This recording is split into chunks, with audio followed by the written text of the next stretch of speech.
Or for some reason. Odd. Alrighty. Bear with me, I'm trying to do a little bit of videotaping on this, and I think my camera just died. Anyway, as you can see, I have 1, 2, 3 components packed. Team center, 1, 2, 3. Go into NX, go down to properties. Component is reference only, turn that off. Say apply. Save it to Team Center. That one I like to stress to people. So if you do make these changes, make sure you save the Team Center first. And let me get out here. Let's do a quick refresh on the VBR. Double click. As you can see, the components now being seen by Team Center. Go back in. Which one was that again? Bear with me, folks. There we go. Go back to properties. Oh, by the way, this is a bit of a side note. How many people know what this is? Component is non-geometric. For those of you in the room that are not familiar or who deal with liquids, gases, you have to show something in your BOM for the grease that you're going to use on the grease on the screws or the Teflon. Something that you have to have a note for, or have to have something in your bill of materials, but you don't necessarily have to show it. Click on component is non-geometric. Click OK. Now don't panic. The part's actually still there. Technically. It'll go in, if you're in modeling mode, it goes invisible on you.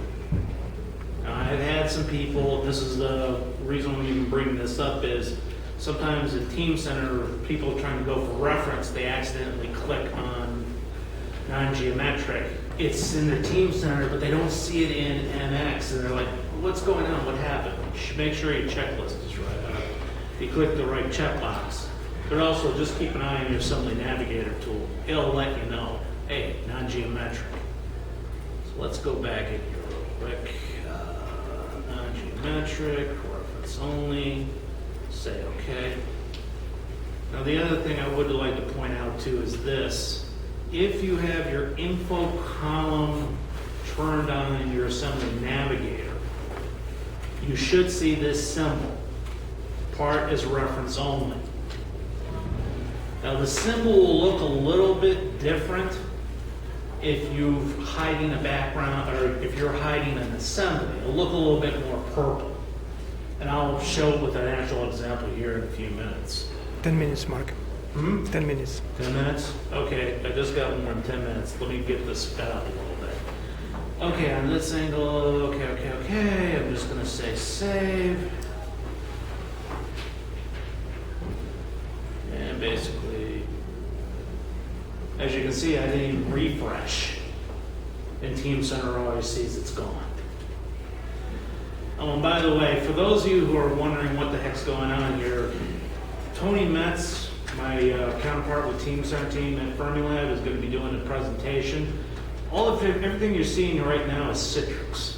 I'm logging in directly to the Fermilab server in Batavia right now through the Radisson's open connection through Citrix.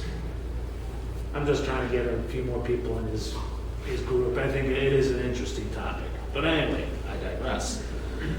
All right, where was I? Oh yes.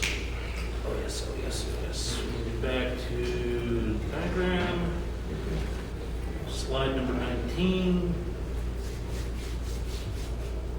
This one, I think a lot of people here probably are doing already to some extent. The concept of a simplified assembly. Basically, you'll have a device of some sort that you're going to show in a larger layout. You want the general dimensions, but you don't necessarily want all that detail. It's slowing your NX system down. So basically, what we suggest, or what we have been working with to a certain extent, is what we call a simplified reference set. Basically, you go into NX, you have your model reference set, create a new reference set. Call whatever you want. All the parts should highlight. Turn off those parts you don't want, you keep what you got, voila, you got something simple. And that does come in handy when you start dealing with larger layouts, but yet at the same time, you're trying to see if fit, form, and function is actually going to work a little bit. 5 minutes? You have like 7 minutes. 7 minutes, okay. I'm trying to leave a little bit of room for questions and answers. Sorry, folks. But basically, that's what we're talking about with method 4. And honestly, here's something we're working on at the lab right now.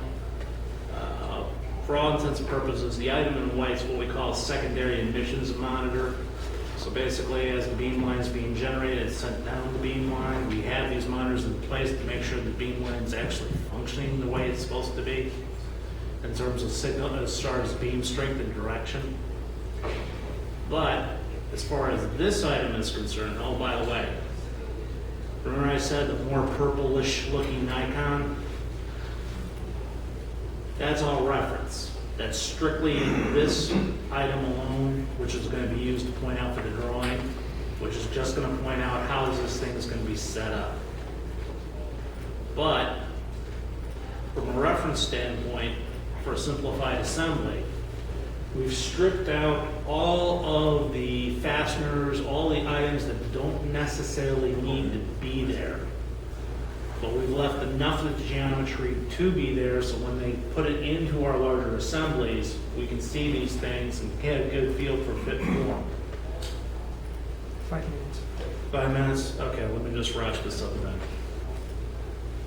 Because as far as assemblies are concerned, and this is kind of a fun thing about working at this level, is basically, for our facility, we're pretty much looking at things in miles. Whether it be length, depth, diagonal, we're aiming for targets in North Dakota and Minnesota. So that becomes the fun part when we start dealing with macro in terms of all the lovely detail that all of these devices have. Because it took me a couple of minutes to load this thing up, but mind you, most of what you're looking at here is very much simplified items.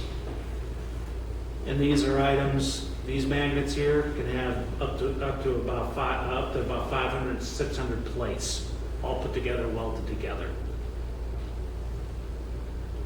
Okay, I've pretty much blown through the 5-minute warning. Any questions at this point? Yeah. Why would you use reference sets instead of arrangements for doing the simplified assemblies? If most of the places I've dealt with over the time, arrangements are still kind of newish to some folks. And to be honest with you, arrangements does require a bit of finesse in terms of, here's arrangement number 1, we're going to use this as default arrangement. Here's arrangement number 2, this is what our department's going to share as far as how we have things positioned in space. So on and so on and so on. Most of the folks I've dealt with have been pretty much, look, here's a reference set. It's the same part. I'm not having all this extra accoutrement show up in Team Center in terms of the extra arrangements that might come up. Or the accidental, oops, I accidentally touched your arrangement through an upper level assembly by mistake. And then all of a sudden you've got a part in space for your original arrangement that might have been affected by the third arrangement because someone forgot, oh, I have to have this arrangement specific, and we forgot to constrain everything to begin with. So we try to leave it at a reference set level just for the fact that stationary object, certain things are on, certain things are off, switch it on, switch it off, done. Additional questions? Yes? When you put it as reference only, will that cause update errors later on? Say you release that drawing and your reference only part changes, is that going to show out of date, or because it's reference only, is it not checking that? In the drawing itself, when you call it up, it's going to show out of date. Okay. It will show out of date, and that's a kind of an important thing. Because that's the one part of the demonstration I didn't get to by mistake, is I was going to change the background part, then call it the drawing that hauls up that item as a background, and you see it out of date, and more importantly, you see the background either smashing into the part it's supposed to be fitting into, or just move it completely off of the map in terms of what the surfaces is supposed to fit with. So the reference only is really just a long thing, that's it? For the most part, if you're dealing with companies that are fully leveraging Team Center in terms of downstream users, it can get to that point. That's the reason why I pointed it out as being more Team Center specific. And that's the reason why I also threw out that question to anybody out here working with Innovia or some other database system along with NX. Because I'm not certain that that's an option. Hey, you can email me back, that'd be nice, then I can tell people. Any other questions, ladies and gentlemen? Thank you for coming. Thank you.